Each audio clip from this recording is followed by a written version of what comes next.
So I want to thank everybody for jumping on tonight, and a big thanks to Nancy for agreeing to do this.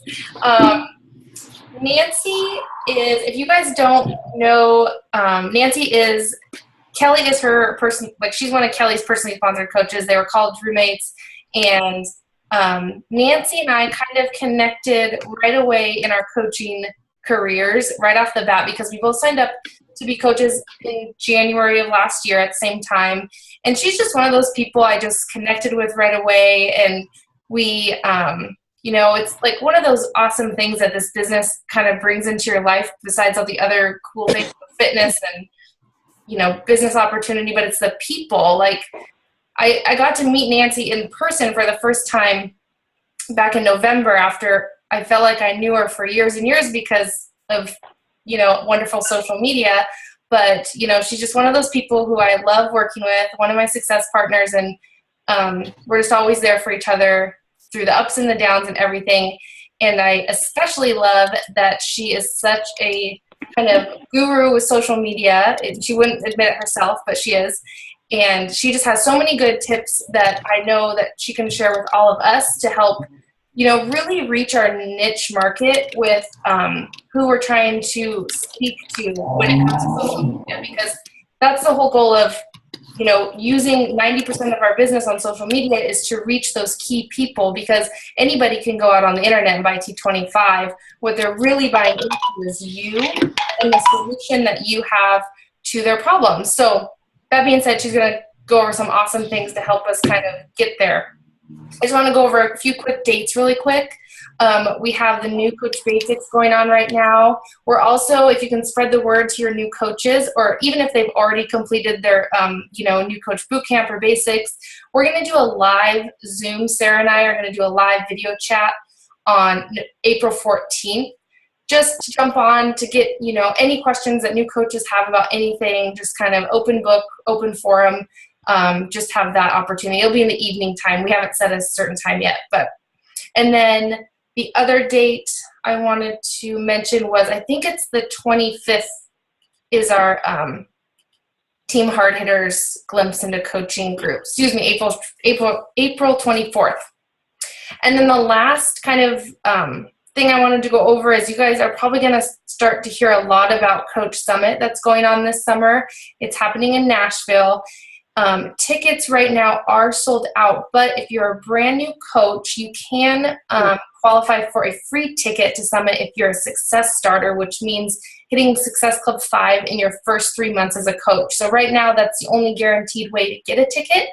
On April 22nd, they're going to start charging people for rooms, so I'm kind of thinking tickets and people on the wait list are going to start coming off. So if you want to get on the wait list for that, if you're not a new coach and you can't qualify for the free ticket, you're going to go to coachsummit2016.com. And I really, really suggest, if you can make it happen to be there. We have a big group of us going, and it would be just incredible to have everyone there. So I think that's the last little bit I wanted to touch on about that.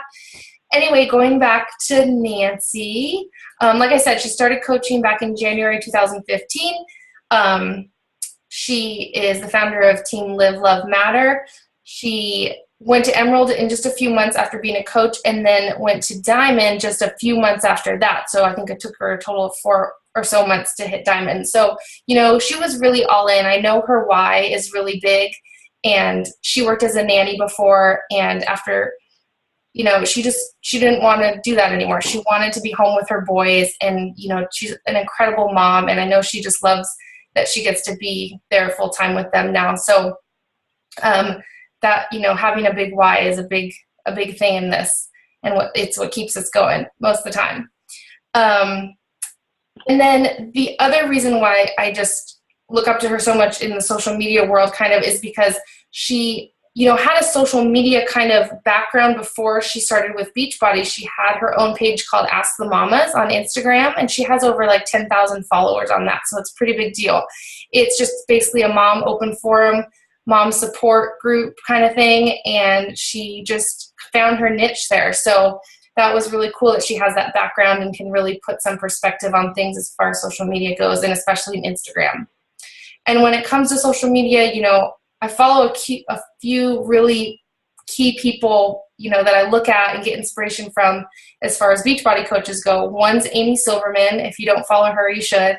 Jen Richardson's another one, and Nancy's my third. So if you just follow those people, look at what they're doing and kind of pick up on things that they do. But anyway, I'm going to just let Nancy take it over here and go for it.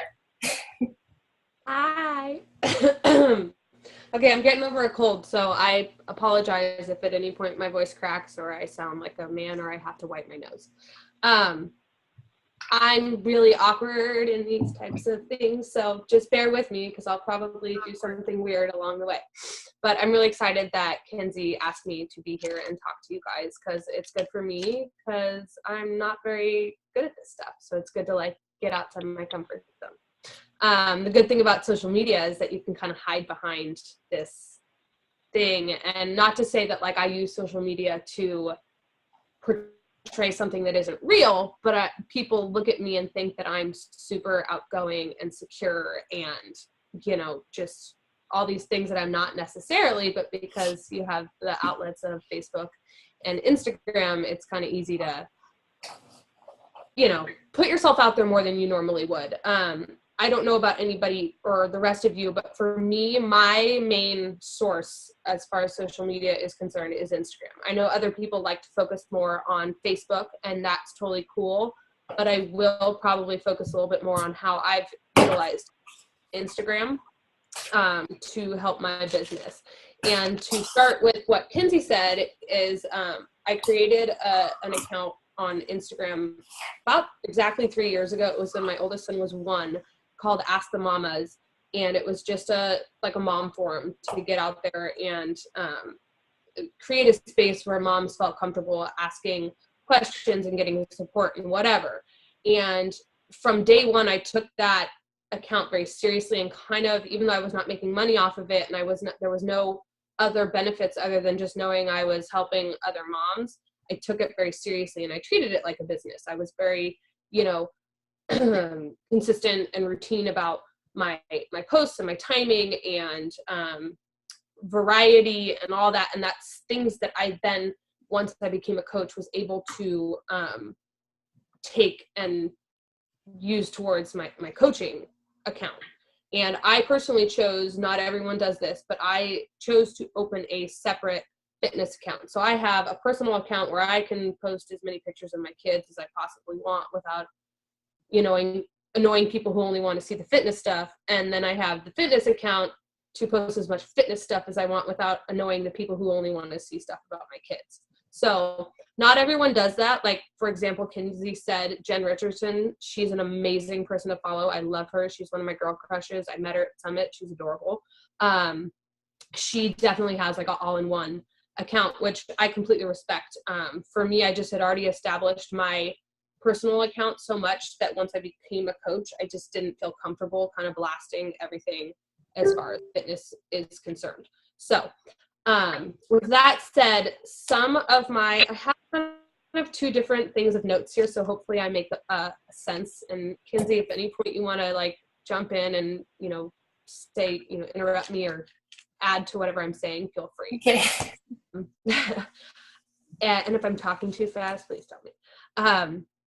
So I think one of the most important things is branding yourself.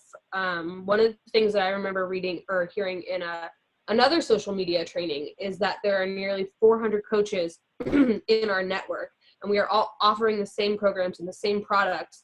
So the only thing you have to offer that's unique is yourself. So you need to figure out what makes you you and what you want to, who you want, what market you want to reach. And I recommend that you figure out, say, 4 top things that makes you who you are. For me, I'm a mom. I'm a stay-at-home mom. I'm a boy mom. I'm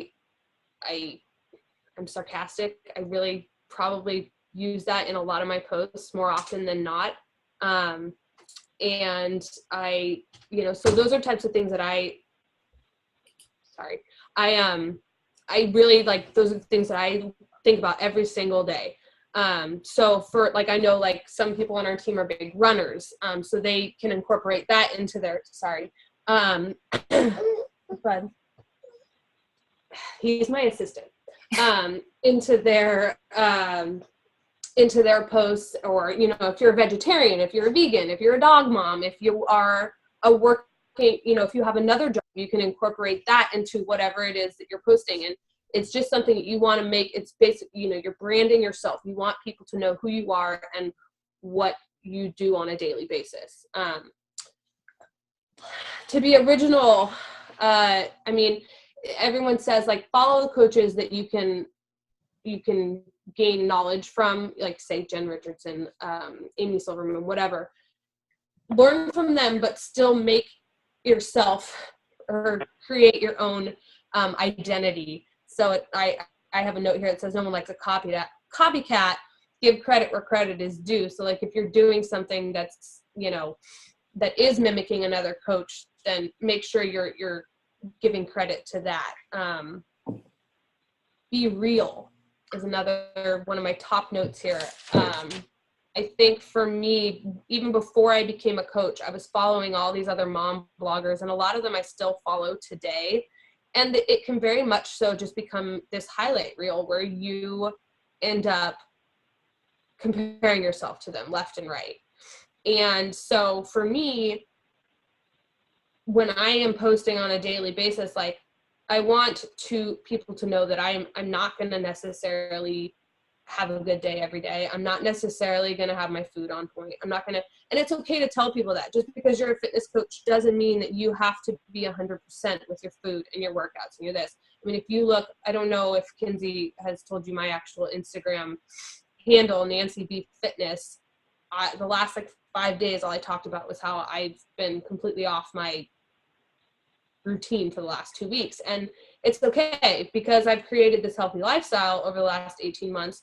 It's not like I threw away all my progress. And so I've told people that I, you know, skipped 10 workouts and I ate pizza and I drank wine.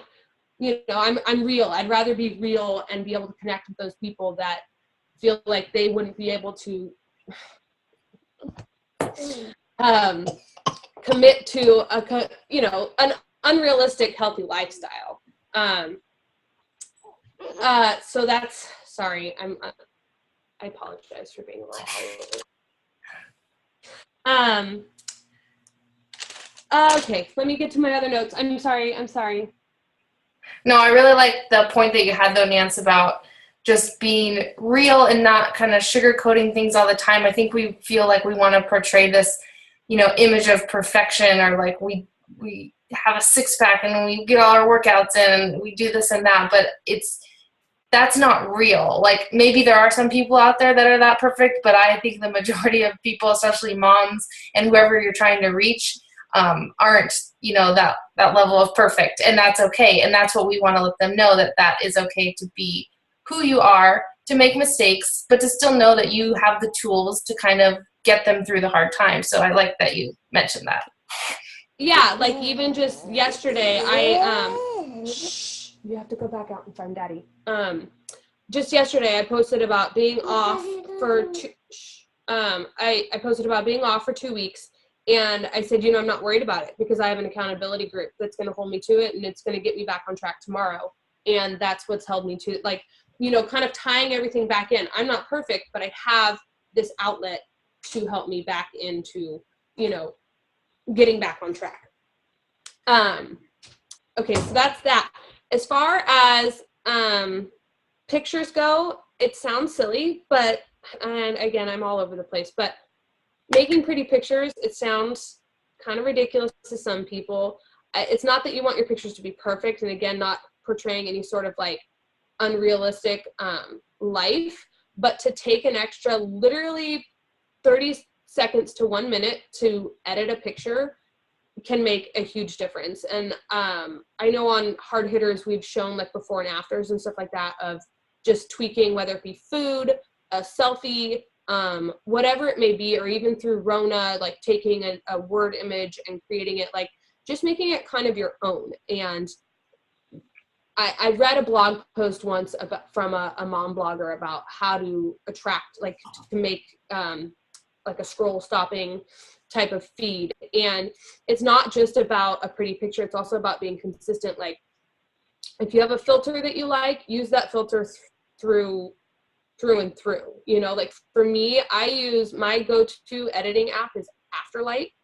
So I take pictures just on my iPhone, and then I put it into Afterlight, and all I do is brighten the picture, and then sometimes I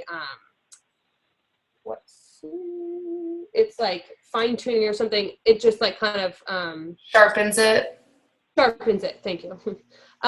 So I don't ever use any actual filters, but so that's that's to keep it consistent. So if there is a filter that you like, say on any editing app or through the Instagram filters, like find one that you like and be consistent, because if you're scrolling through your feed, you're going to see that's like, I don't know, people kind of see that as your identity. It sounds silly, but it's totally true. It's very true. And I know when I'm scrolling through things, I see a Nancy post, and I know that's a Nancy post.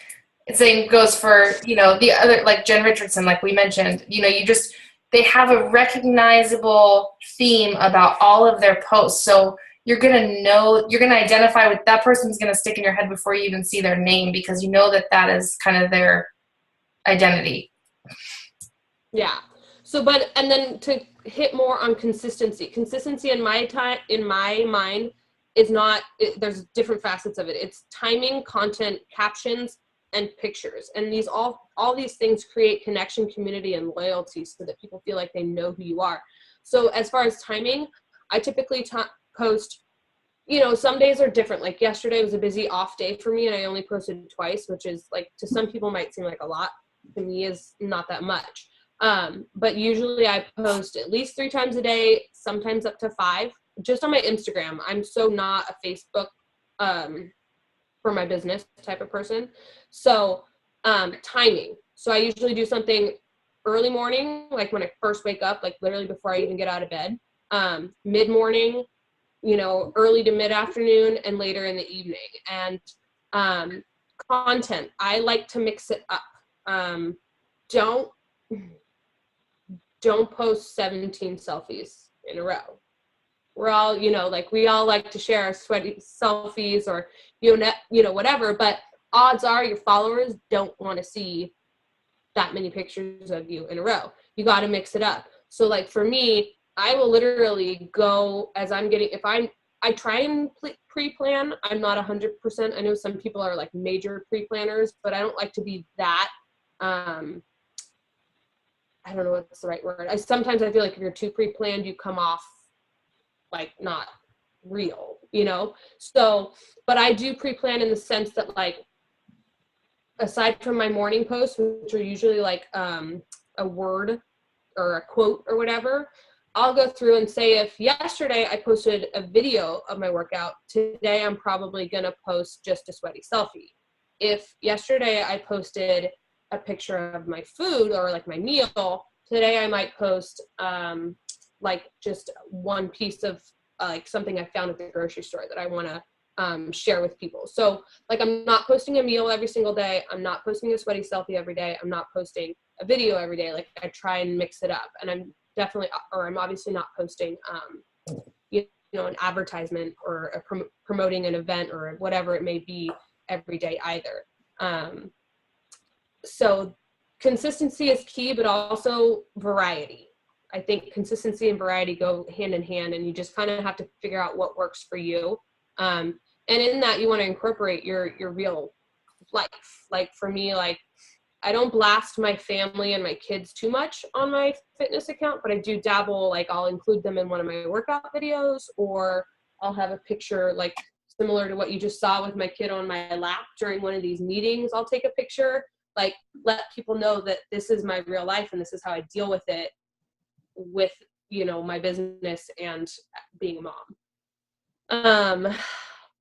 When it comes to hashtags, I don't know how many people play around with those.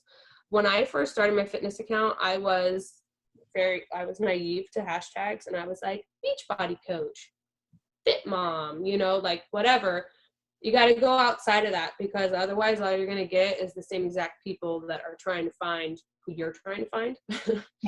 So find the hashtags that relate to other aspects of your life. Like for me, I usually use like boy mom problems, 2 under 2 because my boys are less than 2 years apart, toddler mom, Bay Area mom, like utilize your wherever you live, like PDX for you, Kenzie, that kind of stuff.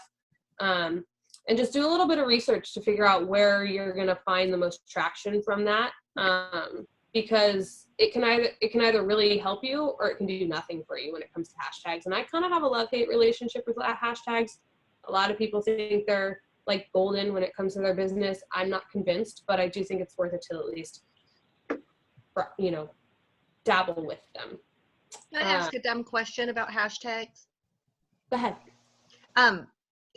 Sounds really dumb, but because I'm kind of new with Instagram and all, but say you're consistent with your hashtag, but then if your photo doesn't really relate to it, then you wouldn't use it, right? To be honest, so I go back and forth with that. I have some hashtags that I use every single time, no matter what the post is about, and then I have other ones that like I'll use depending on the post. So there are times that like I'll post like a picture, of my food, and I'll still post, boy mom for life or whatever it may be. Right, so right. Really have to do with the picture. But if it's an exercise type hashtag, you're not gonna use that when you're posting a picture of your food, for example, right? No, not necessarily. Like for food, I usually use like healthy choices, healthy habits, like clean eating. But then I usually I dabble a lot into like the motherhood aspects of hashtags, like moms on IG or motherhood through Instagram, or if you do, like I said, if you do some research, you can find some interesting ones, and you want to make sure that like when you're when you're searching them, anything under or over 10,000 hashtags, odds are your stuff's not going to be seen that much. Anything under, you're going to get a little bit more traction of people who are looking for that kind of stuff. Thanks. That's a good tip.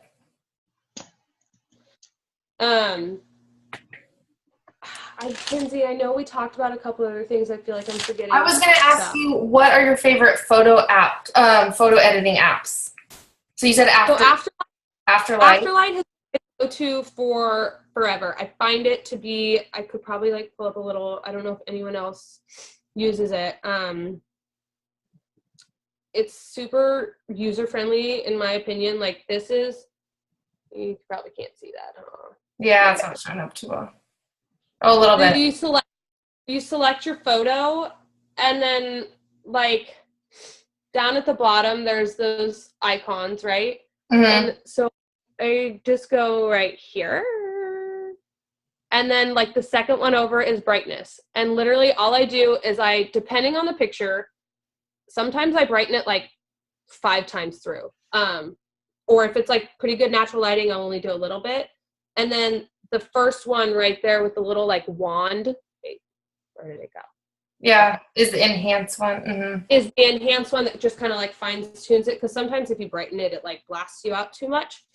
I think that's such a good tip as far as pictures go, because lighting, I think, just catches your eye so much. So think about that the next time anyone's posting, you're posting a picture of yourself. If there's not good natural lighting, really enhance that picture, because it's what's eye-catching in the news feed. Natural lighting is everything. And so when if I take a picture of my food, I'm really lucky I have a huge skylight in my kitchen. So normally I'll literally just hold the plate in my hand right under the skylight. And so I have pretty good lighting as it is. But if I do it like on our kitchen table, which is a little like has weird shading, like I'll literally like push it to the corner, like the closest to our sliding glass, and then I have to use more of like the editing. Or like if you look right here, because I'm in my fancy office called my bedroom, I'm sitting on my bed. That's my selfie mirror. Can you see it? And so I have my bathroom lighting and then all these windows behind me. And I placed that somewhat embarrassingly there because it has good natural lighting. And if you don't have a selfie mirror, I recommend you get one. As silly as that sounds, yes. But if you go through my feed, that's like one of the like more consistent places you'll see me taking pictures. I bet you could write that off on your taxes. If it wasn't given to me by a neighbor. Even better. Another thing I just wanted to kind of talk about, because you talked about so much about consistency, which I think is so important, especially for new coaches. If you are, you know, you need to let it be known that you're a coach and that you're living this new healthy lifestyle. And you can't just post once a week here or there. You need to be strategic about it, because over time, your warm market is going to run out. And the warm market being, your direct friends and family and people you're adding on Facebook, you're going to need to find people outside of that warm market, and starting that consistency with your social media now is so important. And for another reason, because people, even if they're not commenting or, responding to your posts and you feel like you're getting no traction, I promise you that people are watching and seeing that you're consistent with what you're doing, because they want to see, oh, is this girl for real with this Beachbody thing she's doing, or is it just kind of like a little fad? So that consistency from the get-go is so important. And, try to use things that are unique to you, like Nancy said, and try not to use stock pictures. We all use those, and they're great quotes and things, but just use a variety and really share your life with people, because that's, again, what they're buying into. It's not the products and the nutrition, it's really you. So, and I know that can get overwhelming at times. Like, you're thinking, like yesterday, I just had a day where I didn't have much that I wanted to share with anybody. And so yesterday I actually just didn't post a lot, but a lot of times what I will do is take pictures, if I'm at Costco, or I'm out at the park with my kids, or, say I actually have 2 meals in a day that are worth sharing. I will take pictures of both, but I'm not going to share both those pictures in one day. I will use it the next day or the following day. Keep create a folder in your phone and have it whatever you want to title it, say Instagram post or Facebook post. Keep a stockpile. And when you have a day where you feel like, oh my God, I have nothing to post about, I don't want to work out today, I don't want to eat good, whatever, fake it. I mean, not that you don't need to lie to people, but just keep a stock reel. I do that. I have stuff if you go back, when was this? On Saturday, I think, or maybe it was Wednesday. I got home and I posted, I didn't have anything. And so I was like, oh, I took this picture the other day of me working out on the porch. I wasn't working on the porch that day, but nobody needed to know that, it just fit into that day's post. And it was especially because as you build your followers, people do kind of rely on you to give them that motivation. And, because they do follow you on your social media, they are looking to get that inspiration or that meal or that, encouragement to work out from your post. So that's a great tip, to just keep pictures on your phone. Just because you take a picture today doesn't mean you need to share it today. You can save it for a rainy day.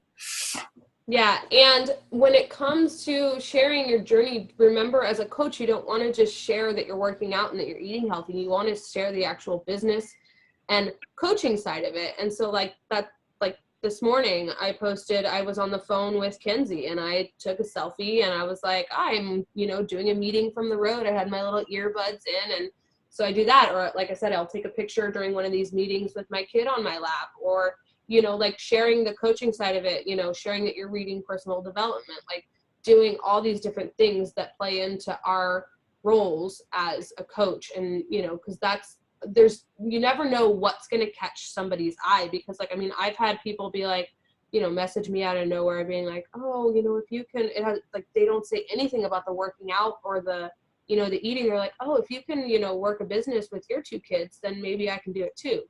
So you want to be sure to share all aspects of this whole gig that we're so lucky to be doing. Mm-hmm. Yeah, that's a great point. Oh, I just want to share a couple other photo apps, editing apps, in case people are looking for some. I know Nancy and I both use Hyperlapse for our videos. I love that one. Kind of speeds things up. It's a little more entertaining for people to watch because it's not like you do in slow squats all the time. So that one's Hyperlapse, and that's for video only. And then Rona Designs, and that kind of adds the pretty graphics and things to your pictures. And then Pick, Play, Post is another one for videos that's good. And the last one, Insta Collage, is the one I use for some picture stuff. So those would be a good good starting point for people to use, and just find whichever one works for you. But should we open it up for questions if anybody has questions? I do. I have a question. Go ahead. So I just started doing Instagram for my fitness stuff within about the last, I would say, month and a half or so. And I've been getting a lot of followers, and it's been interesting to see how the hashtags do get people to follow me that I don't know. I don't know them. And so I'm starting to grow a larger group of those people, but I still haven't gotten any of them to join a challenge group. So I just wondered if there was, like, do you reach out to them individually when you see that certain people are liking your stuff consistently, or do you wait for them to come to you? Like, I feel like there's a small group of people who like the pictures a lot, but they still don't, like, when I throw that out, like, come join my challenge group, they don't comment or they don't message. So I don't know. I'm just wondering, how do you draw those folks in? Because, I mean, they don't know me, but they are somehow interested. Or is it just a matter of time? I think a lot of it has to do with time. Like I said, I think a lot of people are watching and waiting for a while just to see if you're consistent and if you're real and kind of what you're all about. And then another thing is sometimes there's people who are also marketing something else that find you, that also want you to join, you know, whatever thing they have going on. So it's kind of a mixed bag in that sense. But I'd say start engaging with those people, follow them, see what they're posting, and find, you know, I always look to find that common thread with people that I have. If I see that they're a nurse or a twin mom or whatever it is, I can relate to them on a personal level, or if they're from your area, those are the kind of things that just I kind of hone in on. And I'm like, okay, I can connect with this person in that way, and just start, you know, commenting on their photos and I kind of start that relationship that way. Okay. Before reaching out and saying, hey, do you want to join my challenge group? Kind of get to know them that way a little bit, I'd say. Actually, thank you, because I didn't think of that. I didn't think about going through and actually, like, I've liked a lot of people's pictures, but I've never actually commented. So yeah. That's something new that I can start to do. Awesome. Yeah, that is the one. I mean, it's Instagram, social media in general is such obviously a huge asset to us in this business, but especially Instagram can be also a huge pain in the, you know what, because there are so many other, you know, businesses, people who are in our same shoes in different, you know, categories that are trying the same. And some of them are a little bit too aggressive. Like, I started using the website Instagress, where I don't know if any of you have heard of it. It was something that Kelly talked about. And you can go, it's basically paying to, like, have your account like and follow other, not like and follow. You have the option to follow other people. I didn't do that, but like and comment on other accounts. And so when I was doing that, I all of a sudden was getting flooded with direct messages from mainly people from It Works, being like, just because I liked their picture, they're like, oh, hey girl, thanks for the love. Like, do you want information on blah, blah, blah? So while I think that if some people are liking your stuff consistently, it's good to pay attention. And like Kinsey said, like, start to look into their accounts and see if you can build any, if you have any connections, build a relationship, but don't just automatically message them and be like, so do you want information on my challenge group? Because I personally find that off-putting. Yeah, I agree. I think it's so much about what we do is about building relationships and really finding out from people how we can help them. Like, if they have anything in their life that we can help them with. And then that's just genuine, because that's just what we're here for, is to, you know, present the business or the fitness or the nutrition and finding what that person needs from us. So just keep inviting. Yeah. And keep the dialogue going and keep connecting with people. That's what, you know, the magic of social media, which is kind of cool. Just for instance, I had boosted an ad about joining the coaching opportunity, and this woman reached out to me from Kansas City, Missouri, just someone who had randomly followed my I'm more of a Facebook like page girl. That's why I love hearing things from Nancy, because I'm still not great on Instagram. But, you know, she reached out to me and wanted to know more about coaching, and we actually talked on the phone yesterday. So it's cool, like I said, the connections and the people that come into your life because of a crazy thing like social media that's free and are at everyone's fingertips. And it's just about how you utilize it that really makes the difference. So Kinsey, you just brought something else up that I had a question about. For the first time, the beginning of this end of last week, Facebook said you have this post that's getting a lot of attention. Boost it for whatever, $15. And so I did it, and it was pretty amazing. Like a post that would have gotten maybe 100 or 200, it was like into the thousands. People at least saw it. I don't think I really got anybody to join my challenge group from it, but I feel like it was good exposure. Yes. And I wondered how you felt about the boosting and how often you do that. Do you think it's worthwhile? I do think it's worthwhile, and it is a good return on investment. When I boost post about two things. One, about my challenge groups, if I have one coming up, and second, about coaching. So about, you know, straight up the business opportunity. I was actually going to record a video today, and I didn't get to it, about how to boost posts on Facebook that I'm going to post to our team page.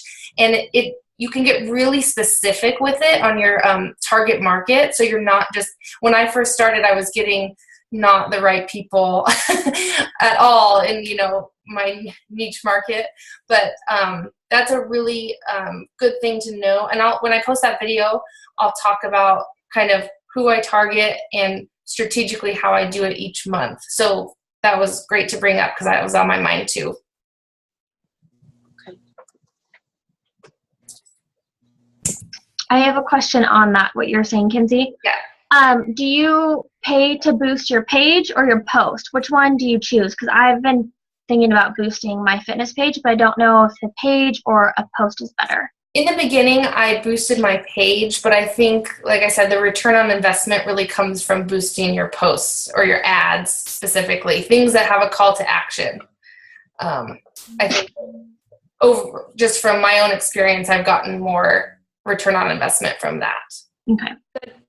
True. And just a side note, and this is just something that I heard come up in a couple different, I can't remember if it was Hard Hitters or on the social media page, which if you guys aren't in the Fit Couture social media, like it's run by Jen Richardson, but she kind of opens it up to anybody. And there's not a lot of consistent posting in there, but there is a lot of stuff that's been posted in the past that you can go in and find a lot of good information.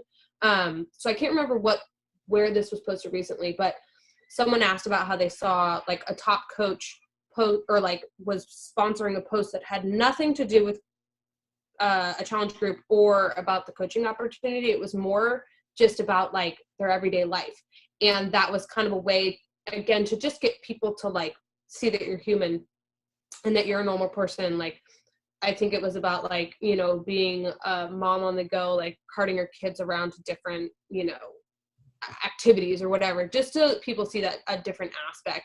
And for a post like that, I would probably like just do like the $5 boost, and it probably only ends up running for like a day or two, but just to like, so people see something other than the fact that you're just trying to get them to do a challenge group or become a coach. Yeah. And the last bit I wanted to add about your social media is look at it very objectively, and even better, get maybe another coach. If you have a success partner in this business, if you don't have one, you should team up with somebody that's kind of at the same point with you in your business, and, you know, be that objective eye for that other person and say, hey, can you jump on my Instagram or my Facebook, just scroll through my posts and tell me what you think. What do I need more of? What do I need to fix? What are you seeing, you know, that's getting a lot of traction? And just be super honest with each other, because we're all here with the same objective. So I really like that. We sat down on our leadership retreat, and we literally all sat around the table, every person with their laptop in front of them, and we said, okay, let's everybody go to Nancy's page. And we scroll through Nancy's page, and we'd all give feedback. Okay, Donnie's page, let's go, and we give feedback. So it was just a super cool way, because we no one's feelings got hurt. We just were super honest and said, we love this, we hate that. And it's all the better, to help your social media and that market that you're looking to find. So, Kenzie, does that mean you'll tell me if you think I'm doing something obnoxious? If you want me to. Sure. Definitely. So, Please. not that I'm the expert, but I have a question. But it's a good tool to have, to use. I have a question. Yes. So I have a fitness page, and then I have my regular page, and I'm having trouble knowing what to post where. You know what I mean? I feel like I haven't gotten a lot of traction on my fitness page. I've done some boosting, haven't gotten a lot, but I've gotten a lot of traction from my personal page. And so I'm kind of wondering, I don't know. I just don't know where to go from here. Like, do I keep posting on both, posting separately? I find like myself posting the same things in both sometimes because I'm like, oh, that was a pretty good post, but I'm like, I don't know. How do you decide that if you have, separate? It's tough. It's tough because the algorithm of Facebook is different for like pages than it is for personal pages, meaning that the things that are getting seen on your personal page show up a lot more than things from your like page. And so that's a lot of the times why you're not getting likes. It's not, or comments. It's not because your posts aren't good. It's just because how Facebook runs is not showing up as much on people's timelines. Also, if you share something, so say you share your post from your fitness page onto your personal page, that doesn't get seen as much either as a share versus if you just post it directly to your personal page. So those also don't get as many views. To answer your question about like what to post where, I kind of go back and forth with this too because I'm a big Facebook person. And I do find the same thing, that a lot more of my stuff gets more traction from my personal page. I just try and make it a good mix like Nancy talked about before, and give it a good variety, not post too much about the business opportunity. On my personal page, I try to stick to posting 1 or 2 times a month about a challenge group. That's it on my personal page. And then only 1 time a month about actually inviting to the coaching opportunity. It doesn't mean I don't share little kind of sneaky things about how coaching has changed my life and, in my posts on my personal page, but I don't say, like my mompreneur, like in call to coaching kind of thing. I only do that kind of thing once a month on my personal page. And that's just my general rule of thumb. And then we talk about the 80-20 rule too. And Right. The 80-20 goes more for like, don't scream Beachbody at everybody. It's okay to, interject things about Beachbody because it is a big part of all of our lives and our day-to-day life. So I think that's why it's kind of okay to put on your personal page. Okay. I also think that it depends on the person. And like for me, like I started off I never shared anything about Beachbody on my personal, and I'm just now getting the courage up. It's so weird. Like I don't know why I can literally post anything on my fitness Instagram without thinking twice about it. And it's like anyone can see the exact same thing, but it's just like this weird separation. But if you've gotten good feedback, which Margot, from what I can tell, like you've gotten nothing but amazing feedback. And I like the way that you put yourself out there on your personal page. Like, it's not like you're just sharing your journey. You're not like, oh my God, I'm a coach. Like, come be a coach with me. You're just sharing what your journey is and how it's changed your life. And from what I can tell, from California, you're getting really good, traction and response. And I say, keep doing what you're doing. And in that case, I wouldn't even think, unless you're really getting good stuff from your like page, I wouldn't worry too much about your like page. Mm-hmm. Until you really feel like you need it. Keep doing what you're doing with your personal page. Okay. That's helpful. Okay. Thank you. Yeah. Any more questions, guys, before we hop off? Let everybody get back to their lives? No? Okay. Well, thank you again, Nance. I really appreciate this and all of your awesome tips, and that you got all pretty for us. All right, guys. Well, thank you again for jumping on. And if you think of any other questions, by all means, post them on the team page. And I'll work on getting that post up, that video about how to boost your ads on Facebook. All right. Have a good night, everybody. Thank you. Bye. Thanks, Nancy. Thanks, Kinsey. Bye.